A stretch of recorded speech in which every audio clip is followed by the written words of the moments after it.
In the tapestry of celestial lineage, Joong-Hyuk Baek emerged as an enigmatic figure, the son of the Heavenly Demon whose destiny unfolded in the crucible of a pit, a place where the cold, hard ground bore witness to his struggle for survival. His father, the celestial patriarch, cast him into this desolate abyss, an arduous proving ground meant to extract from Jong the essence of his worth. A chilling proclamation echoed through the pit as Jong's father, indifferent to the plight of his 12 children, declared that Jong's death held no significance. To the Heavenly Demon, progeny were expendable, mere numbers to be replenished without remorse. The celestial patriarch, a harbinger of divine indifference, conveyed a solemn directive to Jong, a mandate to ascend to power, to reign over the pit's inhabitants, and thereby to prove himself worthy in the eyes of his father. Yet destiny took an unexpected turn in the form of a punch. A fellow child, misguided by the allure of Jong's celestial lineage, unleashed a physical blow that shattered the illusion of divine privilege. In the eyes of this child, Jong was not a figure of reverence but an arrogant brat. A violent confrontation ensued, unraveling a childhood marked by brutality in a world where only the strongest held sway. The assailant, unimpressed by Jong's celestial pedigree, delivered a swift blow to his chin, sending him sprawling to the unforgiving ground. Jong, undeterred, attempted to retaliate, but his efforts were in vain as the child deftly dodged his attacks and retaliated with a forceful blow to Jong's chin. The pit became a battleground, witnesses to the primal spectacle of a celestial hare brought low by the harsh realities of survival. Childhood unfolded amidst the pit's desolation, where other children were shielded by the protective embrace of their parents. Jong, however, was an anomaly. Thrown away in a world where only the strongest reigned, his struggles, etched in the scars on his body, told a tale of resilience and primal determination. The narrative then transcended time, shifting to the opulence of Dimitry's palace in the present. Here, Jong had metamorphosed into Roman, a figure of power and complexity. In the solitude of his chamber, Roman immersed himself in a bath, feeling the weariness of his new body that tired easily. The echoes of an awakening in a world dominated by the enigmatic blood fang resonated within him. Roman reflected on the choices he had made, choices that led him to annihilate everything obstructing his path in the pursuit of the blood fang. His convictions remained unshaken. He had not wavered in becoming the person he was. In his past life, he had been a force to be reckoned with, slicing and torturing those who obstructed him, utilizing any means necessary against those with killing intent. The bath became a vessel for Roman's contemplation, a moment of introspection amid the suds and warmth. The danger of his previous encounters with the blood fang loomed over him, prompting caution. He acknowledged that he had not fully grasped the intricacies of this new world, and that his true strength had waned compared to his previous life as Joong-Hyuk Baek. As Roman pondered his next move, a servant interrupted his thoughts with news of a summons from his father, the lord of Dimitry's palace. Roman acknowledged the call, promising to be there shortly. The scene then shifted to the opulent confines of Roman Dimitry's office, where incredulity hung heavy in the air. Jonathan, an astute observer, noted the profound transformation in the young master. Roman's father, Baron Romero, confronted the anomaly of his son, and the current young master is not the same person they used to know before. Roman's father tells Jonathan that Roman is his sore thumb, as he is the only one of his sons who doesn't have anything impressive about him, and he is also the only child that went through the time when Roman's father was a commoner. A poignant flashback unfurled, revealing Roman's father as a commoner toiling in a mine. Young Roman's innocent visit marked by a simple offering of candy, as young Roman wanted his father to finish his work quickly so they can go home together, which is why Roman's father wished Roman to be happy, and this is also the reason he favored Roman and also gave Roman a lot of allowance so he wouldn't be made fun of for being poor. Yet the unintended consequences unfolded as Roman veered down a path of deviation. Roman's father, recognizing the divergence in his son, had already resigned a part of himself to the belief that Roman was beyond redemption. However, news of Roman single-handedly dismantling the blood fang rekindled a flicker of hope, prompting a resurgence of paternal optimism. Roman emerged from his chamber, greeted by his father, who beckoned him inside. The paternal proclamation echoed through the corridors, an unwavering declaration that regardless of the means Roman employed against the blood fang, his father stood ready to do anything for him.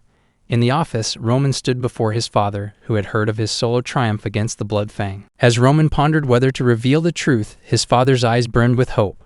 Baron Romero had high expectations for what Roman was about to say. The tension in the room, thick with anticipation, hung on Roman's next words. Roman thinks that his father will see him in a totally new light if he told him the truth, but also achievements that exceed expectations come back to bite him. And so if Roman back off right now, he could earn some time for himself to grow. Roman wonders if he should tell the truth or hide it. The narrative then unfurled a tapestry of contrasts, transitioning to the past where Jong, in his former self, endured a merciless beating by a child.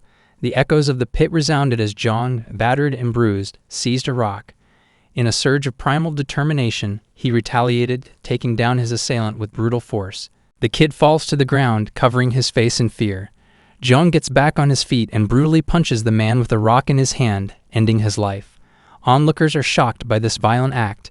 Jong proudly declares to everyone in the cave that he has defeated the boss, establishing himself, Joong-Hyuk, as the dominant force.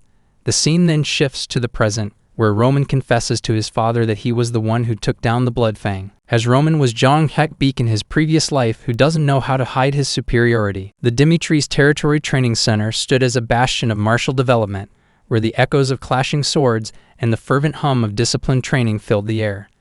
In this crucible of aspiring knights, Roman Dimitry, accompanied by his trusted advisor Jonathan and enigmatic son Roman, made a grand entrance. The sight of the Baron, Jonathan, and Roman walking in prompted all the students and their instructors to stand in line, extending a collective welcome that resonated with awe and respect. Among the sea of aspiring knights, a brown-haired observer's attention was drawn to Roman's unexpected presence. The silent question lingered in his mind. What was Roman doing here, in the heart of the training center? The mystery deepened as the trio of Baron Dimitry, Jonathan, and Roman took their places within the vast expanse of the training facility. The anticipation peaked as Jonathan, assuming the role of a herald, addressed the gathered students. A ripple of curiosity swept through the onlookers as they learned of the day's main event. A swordsmanship duel featuring none other than the young master Roman. Jonathan, with a commanding presence, opened the floor to the students, inviting them to step forward if they wished to participate. However, to the bewilderment of the brown-haired observer and the entire assembly, a profound silence followed. No eager participant emerged to accept the challenge. Perplexed, the brown-haired individual couldn't fathom the hesitation, pondering who would willingly engage in a duel with Roman. The unspoken sentiment of the crowd seemed to echo his sentiments, doubt and reluctance. The narrative then took a temporal leap, rewinding an hour earlier to a pivotal moment when Roman revealed a startling truth to his father, Baron Romero. In a private exchange, Roman disclosed that he had taken down Bloodfang, a notorious organization, by himself. The shock on Baron Romero's face was palpable as he sought details about Roman's audacious feat. Roman, aware of the need to tread carefully in his response, explained that he had been clandestinely training his swordsmanship skills. Baron Romero, puzzled by the secrecy, questioned why Roman had concealed this endeavor. Roman's revelation unraveled a desire for independence, a longing to escape the cocoon of pampering that surrounded him. Roman expressed that he had spent too long wandering alone and sought to demonstrate that even the perceived fool of the Dimitry family could achieve greatness independently. The conversation pivoted to the core of Roman's revelation, the defeat of Bloodfang. Roman elucidated that the organization, born from illegal loans and sustained through threats and coercion, could crumble if its leader were vanquished. Baron Romero, shocked by Roman's audacity in baiting the Bloodfang leader, Ben Miles, with false information, reprimanded his son for the perceived recklessness of his actions. The discourse explored the calculated risk Roman had taken, utilizing himself as bait. Roman argued that the group, bound by threats and pressure, wouldn't risk their lives to save their leader in a situation where they could regain their freedom. Despite Baron Romero's initial anger, he found himself impressed by Roman's careful planning, decision-making, and the courage to execute the plan. This newfound respect prompted a unique favor from the Baron. He expressed a dying wish to witness Roman's transformed swordsmanship firsthand, eager to see the extent of his son's evolution. Returning to the present, a solemn atmosphere prevailed as it became evident that no one among the aspiring knights was willing to step forward and face Roman in the impending duel. The brown-haired observer contemplated the scenario, concluding that the potential participants saw little to gain in challenging Roman, and the consequences of a loss loomed large. Jonathan, faced with the challenge of an unresponsive crowd, took it upon himself to select a worthy opponent for Roman. His gaze fell upon the brown-haired observer, and with a determined resolve, he called upon Chris, the vice-captain of the Dimitry Knights, to step forward and engage in a duel with Roman. The revelation of Chris as the chosen opponent stirred shock in the atmosphere. The narrative then delved into the past a year ago when Chris first encountered Roman. Reports had surfaced of a disturbance in a restaurant, where a drunkard, causing a ruckus, turned out to be Roman Dimitry. Chris, tasked with restoring order, intervened only to be slapped by Roman. In that moment, Chris realized the stark truth. Roman had never trained, possessing the strength of a below-average adult man. The revelation left Chris incredulous, unable to reconcile the image of the pathetic individual before him with the status of the Lord's son. Returning to the present, the shock of being chosen for a duel against someone he had once considered trash lingered in Chris' expression. Despite his reluctance, Jonathan insisted that Chris, as vice captain and witness to Roman's confrontation with Blood Fang, was the rightful candidate for a fair match. Attempting to dissuade Jonathan, Chris conveyed his hesitations about facing Roman. However, Jonathan, armed with the knowledge of Roman's exploits against Blood Fang, asserted that Chris' participation was essential for a fair match. Chris, still grappling with preconceived notions about Roman's abilities, half-heartedly accepted the duel. As Roman and Chris faced each other in the arena, the tension reached its zenith. Jonathan, on the brink of initiating the duel, faced an unexpected request from Chris. He expressed a condition, one that reflected the intensity of his training and the gravity of the impending clash. Chris insisted that any duel involving swords should be treated as a real battle, devoid of mercy. He conveyed his unwavering commitment to this principle, regardless of who his opponent was. Jonathan, standing at the crossroads of decision, looked towards Baron Romero, who, in turn, fixed his gaze upon Roman. The air crackled with anticipation. Roman, seemingly unperturbed, responded with a smile. The unexpected display of confidence from Roman left Chris in a state of shock, challenging his assumptions about the Lord's son. The stage was set for a duel that transcended the physical realm. Within the hallowed grounds of the Dimitry's Territory Training Center, anticipation hung thick in the air. The clash between Roman and Chris, the vice-captain of the Dimitry Knights, promised to be a spectacle that would etch itself into the annals of the Dimitry family history. As Jonathan initiated the duel, the atmosphere crackled with tension. Chris, fueled by determination and perhaps a tinge of resentment, charged forward at Roman with unbridled ferocity. The clash of steel echoed through the training center as Chris unleashed a series of rapid strikes, each aimed at testing Roman's mettle. To the astonishment of onlookers, including fellow knights and instructors, Chris's speed was truly formidable. The brown-haired observer, who had initially dismissed Roman, now found himself reevaluating the situation. Perhaps this duel held more significance than he had anticipated. Jonathan, serving as the overseer of this unexpected contest, couldn't conceal his surprise as Roman skillfully blocked Chris's relentless assault. The clash of blades, the dance of precision and strength, left an indelible mark on the witnesses. Roman's defensive posture proved to be not only stable but also adept at withstanding the onslaught from Chris. As the initial shock settled, Chris, too, registered his own surprise. Backing away, he assessed the situation, recognizing the repulsive force emanating from Roman's hands. The defensive prowess displayed by Roman wasn't what Chris had expected. This realization, however, only fueled Chris's determination to beat Roman decisively. Undeterred, Chris gathered his resolve and charged at Roman with renewed vigor. Roman, seemingly possessing an uncanny ability to anticipate Chris's strikes, dodged with the grace of a seasoned swordsman. The ebb and flow of the duel painted a vivid picture of two skilled combatants locked in a dance of blades. Roman, not content with mere defense, shifted his stance and launched a counterattack. The fluidity of his movements left the onlookers in awe. Chris, determined to break through Roman's defenses, intensified his assault. Blow after blow, the clash of swords echoed through the training center. In a pivotal moment, Chris spotted what seemed like an opening, a chance to deliver a final decisive strike. Roman, however, proved to be one step ahead. Evading Chris' attack, Roman swiftly retaliated, his blade grazing Chris's head. The near miss sent shockwaves through the spectators, leaving them questioning the true extent of Roman's abilities. Baron Dimitry and Jonathan, observing the duel with keen interest, were equally taken aback. The knights, initially skeptical of Roman's prowess, couldn't deny the evidence before them. Roman's skill surpassed expectations, and Chris, the once confident vice-captain, found himself reassessing the situation.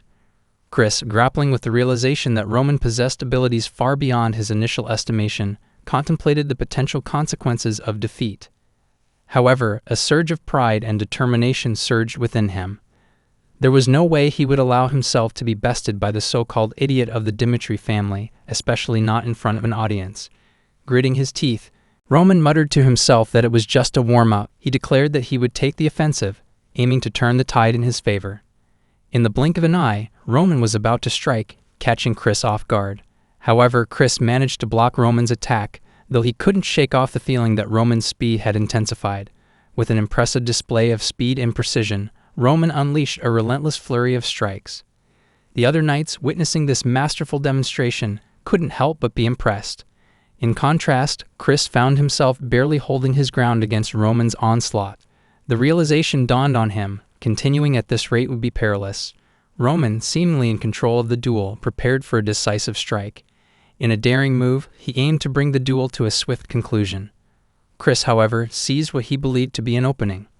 In a surge of determination, he lunged at Roman, intending to take him down. Yet Roman, with a smug smirk, effortlessly evaded Chris's attack. In that moment, Chris realized he had fallen into a carefully orchestrated trap. Roman, confident in his imminent victory, prepared for the final blow. In a surprising turn of events, Chris tapped into an unseen well of power, his aura. A surge of energy surrounded him as he unleashed a powerful sword aura, creating a dazzling explosion that captivated the attention of everyone present. Jonathan, realizing the potential danger, shouted for Chris to stop, but Chris was immersed in the fervor of battle and paid no heed, and fully strike Roman with his sword aura, which creates a huge explosion.